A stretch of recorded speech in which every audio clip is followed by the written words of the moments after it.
Well, so far in Chapter 5, we've talked about recruiting. We've learned a little bit about how we go about recruiting. It's through doing the job analysis and understanding what the job is all about. We've talked about some reasons why doing it right is valuable or beneficial to us. And now in Section 5-2A, we're going to talk about the 5-step process of actually doing it once you are prepared for it. Think about it a little bit like building a house. You don't just go out and start throwing lumber up.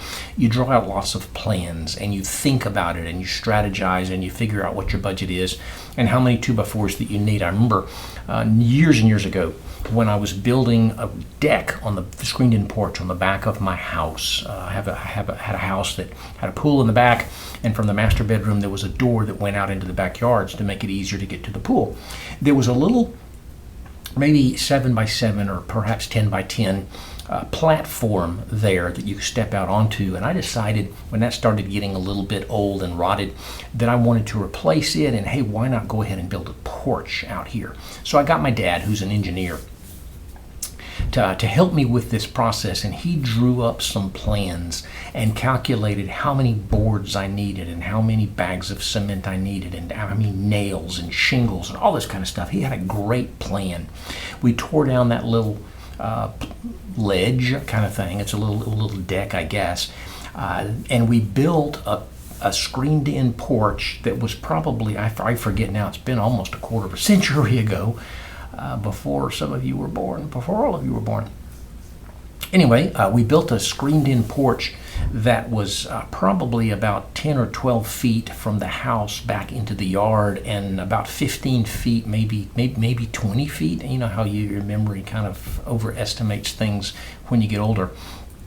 But it was, it was at least 8x12. It may have been 10x15 or so. It was screened-in porch with a swing on there. And it was amazing. The whole point of telling you that is to give you the frame of reference here that we don't just go out and recruit people. We have a plan before we go. And if I had not had plans for that screen porch, it would have been a horrible, horrible disaster in the process of making it. So what is the process that we go through? There's 5 steps. First of all, we identify the job opening that we're trying to fill, right? It doesn't make sense to go out and say, hey, we're hiring, come see us. And then somebody shows up and, I don't even know what the job is. It's like, well, let me go look and find out. In order to do recruiting properly, it's got to be targeted. It's got to be for a specific job. So we've got recruiting going on in a lot of directions at the same time. A specific targeted strategic recruiting effort for every job position that's opening. So first of all, we identify the job opening. We be proactive. That's the important thing here. It does us no good to wait until Johnny turns in his notice that he's leaving. We need to be thinking ahead of time. What if, God forbid, Steve gets in an accident this weekend and he's not ever able to come back? We got to have a plan in place for how we're going to fill that job as quickly as possible.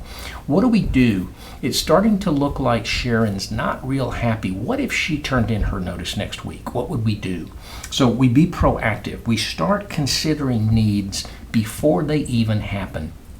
The worst case scenario of doing that is that you plan how you're going to fill Mark's job when he leaves, and then he doesn't leave, and you've spent time planning for something that never happened. But if it does happen, I mean, it's kind of the point of insurance. You pay this money to this group of people in case your house ever has damage, and you hope it never does. But if it does, you're ready. So you're proactive as you're thinking about needs that you have or you might have. You start considering things before they happen. Look around. Who's unhappy? Who's underperforming? Who's getting older? Who might retire? Who seems to be pretty obviously getting a little discouraged or disgruntled because there's not a promotion available in the near future? Those are people that could be leaving that we might have to replace. So identify the job opening. Step number 2, decide how we want to fill it, especially if it already is open. But maybe George is getting ready to retire and we think, do we really need to replace George? Do we have a couple of people that can kind of do his job without having to hire somebody? So it may be that you don't want to fill that job, but in the event that you do, make a decision. Do we fill it? Do we not fill it? And let's look at it from both perspectives here. What if we decide not to fill the position? This is for test purposes. We may not fill a position in the short term, but we plan to in the long term. This is just not the right time to do it. Last year, lots of job openings came about, and companies all over the place said it's not the right time to fill it. There aren't enough people to be able to look through to find it. So it may be that we don't fill an open position in the short term, but we will a year from now. So let's assume a position's open, we've decided not to fill it in the short term. How do we get those job responsibilities done? The best way to go about doing it is just to say, hey, look, this stuff needs to be done. We're willing to pay you a little overtime if you will. Who's interested in some overtime? You can, in the short term, allow folks to work overtime and get this stuff done beyond their regular hours. You also, if you're worried about salary and benefits and things like that, you could have somebody do it that doesn't come on payroll. And that's more likely to happen if we do decide that we need somebody to do these positions, so we are actually filling it. But that's maybe an option if you're not going to permanently fill this thing. So in the short term, the main way is overtime for existing employees. If we don't want to fill a position in the long term, it may be that what we need to do is just eliminate the job altogether. Then we've got all of these essential functions that have to be done by somebody. Remember, we said that one of the benefits of a good job description is that the company can make sure that everything that's critical to be done is being done by somebody. Now, all of a sudden, we've got these 10 things that nobody's doing. So what we want to do in the long term, if we're not going to fill this position, is to look at people that maybe have some maneuverability in their job description that we can add a task or two to. Because they're so good at what they do, they've got some time on their hands. We probably want to look at maybe giving them a little bit of an incentive, a bonus of some sort, an increase in pay of a little bit to take on more job responsibilities. But in the long term, again, in the short term, overtime does the trick. In the long term, we've got to do something permanently with these essential functions. So we fold them into the duties of other employees permanently by changing their job description to include these things. So that would maybe what we're going to do if we don't fill a position. For test purposes, we don't want to fill a position. What do we do in the short term? What do we do in the long term? You need to be able to explain to me those things. What if we decide we do want to fill this position? Well, we can use core personnel. Core personnel is an important term to remember. Those are the people that are at the core, at the heart of what we do. They're here all the time. We count on them. Core personnel are those that are permanently hired for the long term to do full-time, pretty much kind of work. They're permanent. They're either from inside the company or they're from outside the company, but they're coming to work for us with an intention, no guarantee, but an intention of being here for a long time. So we can use core personnel. We can also use contingency personnel. It's an important distinction to get here. Core, they're here, they're ours, they're long term. Contingency, come and go by design. So contingency could be for temporary job responsibilities or for special situations. And there are categories of contingency personnel. We can use part-time people. We don't need somebody full-time to fill George's position, but we do need somebody to come in, half a day every day. That's a part-time person that might be able to handle whatever part of that job description we leave there. Other than part-time, we can have leased people or temp agencies. Typically, what benefit there is to that for us is that we pay a salary or an hourly fee to the temp agency, which includes a little bit of administrative overhead. So it's more than we would pay you, but we're not paying insurance and benefits and things like that. So it's a little perhaps cheaper to us. It's more when you just look at the straight $10 an hour. We may be paying $15 an hour, so it looks like we're spending more. But when we think about the benefits, the insurance, the taxes, all those kinds of things, what we're actually paying this $10 an hour person is $17 an hour. So we're really saving $2 in the big picture. So leased or temporary agencies. We can also outsource this, which means that we're going to hire a company to send somebody to do it. One of the first things that we do if we're going through financial problems and we need to cut some money is that we eliminate our housekeeping people. And then to make sure that the building is clean, we hire a company to send in people to do the cleaning. And we pay them a fee that's less than what we were paying our people. So outsourcing, letting another company do this work for us. A final way that we can use contingency personnel is having independent contractors. The drawback to that, this is something that you need to understand if you're in a position where you can use independent contractors. If you go to the hospital A lot of the doctors are independent contractors. They're not employees of the hospital. They've got a contract with the hospital, but they're their own business. So you're kind of hiring that business to do it for you because of their specialty or their expertise. An independent contractor has a huge drawback. With a regular employee, you not only can tell them what to do, you can tell them how to do it. But an independent contractor is a special carve-out in the employee relationship. They're kind of a pseudo-employee. And the thing that's challenging about them is that you can tell them what needs to be done, but you don't have any authority to tell them how to do it. So the doctor, he says, we got to make sure that every patient gets treated, that it's up to them to decide how to treat them. We may disagree with how they go about doing it, but that as an independent contractor, we are not able to tell them how to do the job. We can simply tell them what the end result needs to be. They get to decide on the process.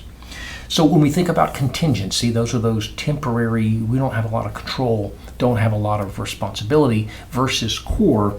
This is another question for your test purposes. What are some of the benefits of using contingency people?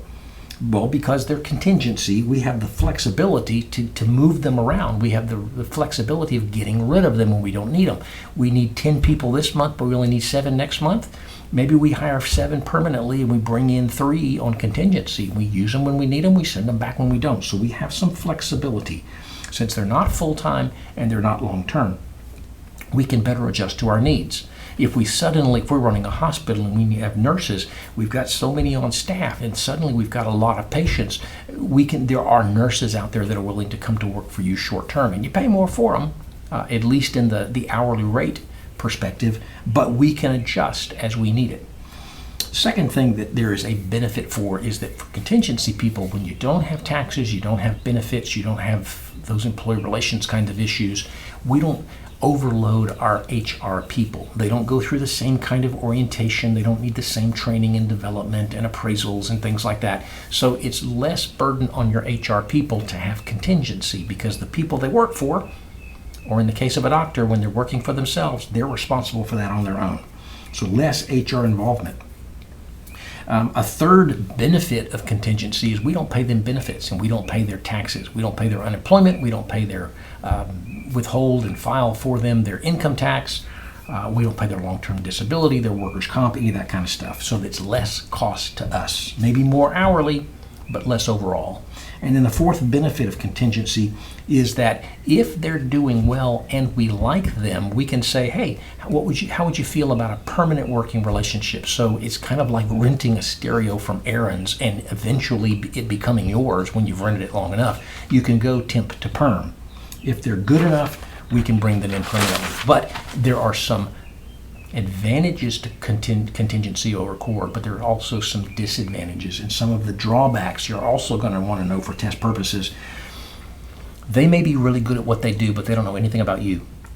So they may need more training on your culture and your processes, especially so on your culture and your processes. They know how to do accounting, but they don't know the route that accounting takes. Not that we're going to teach them how to do our way of accounting, because that may cause some questions. Are you doing it legal? But step 1, step 2, step 3, you do this, you get this person to look at it, you get that person to approve it, and that may be different from the way that they've been trained to do it. Our processes are things that they need to be trained on. All right, so they may need more training in certain areas. Think about also from a perspective, if you're a contingency, there's no long-term guarantee, benefit, relationship, whatever. It may be easier for you to not be as enthusiastic. You know, what's the point of doing a bang-up job here because I'm going to be working somewhere else next week? A core employee, there is a designated relationship between the company and the worker, which doesn't exist with a contingency. So they may be less committed. And also, when we bring somebody in to fill a role for a temporary provision, there may be an employee that says, I'd like to do that. You know, there's no reason for me to grow if you're going to bring somebody in. So when we use contingency workers, we may unintentionally, inadvertently tamper on the the growth prospects, the bigger picture development types of opportunities for our current employees. So think back over this last couple of minutes here.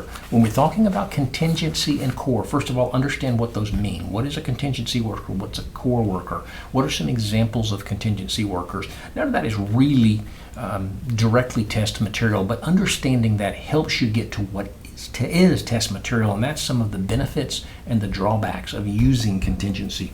So when we think about the process of recruiting, first of all, we identify the job opening, and then we determine how we're going to fill it. Step number 3, when we decide to fill it, identify the target population. What kind of skills do we need to do this job, and where do we find people that have those skills? Do we turn to the general population, a generic kind of ad, or do we target a subset or a segment of that population? Again, recruiting, when it's done well, goes directly to the places where we can get good employees and doesn't waste time throwing out a wide net. It's the difference between putting out a net to catch fish versus throwing out a line, looking at a specific spot where you know that those fish are that you want. So identify the target population. The 4th step, next to last step, is to notify that target population. It's advertising, in whatever form we do it. There are a lot of different ways to do it. In the past, we put ads in papers. Now we have online kinds of advertisements. We go to colleges, we go to job fairs, we go to associations, we go to the Labor Department. We'll talk a little bit more about that in sections 5-2C, I think it is, recruiting externally. But step number 4 is to notify the target population that you have a job available. And then number 5, you start collecting information, resumes, applications, and then you meet with them. So kind of a lengthy process. Basically, it's 5 steps, but there's a lot to think about in that process. So hopefully what you're seeing in a lot of these videos is that HR seems to be pretty simple, but when you really get down into it and you really start trying to do it right, it's very complicated. And if you're a manager, it's a lot of stuff you don't want to have to do. It's very comforting, it's reassuring to know that there's some people there in HR that know how to do this, that enjoy doing it, that are willing to do it for you. Hopefully that's one of the things that you're gaining from Intro to HR. And maybe some of you, as we said in the early videos of the class, maybe some of you are thinking, this may be something that I want to explore. Maybe I'll change my major. I hope that you're getting a little bit of an appreciation and an interest in all this kind of stuff. It's a great, great career. There's lots of different things that you can learn how to do. And all of it that you do in HR makes somebody else's life better. The employees better, the managers are better, the company's better. That's it for now for section 5-2A. I'll join you again in just a little while for section 5-2B.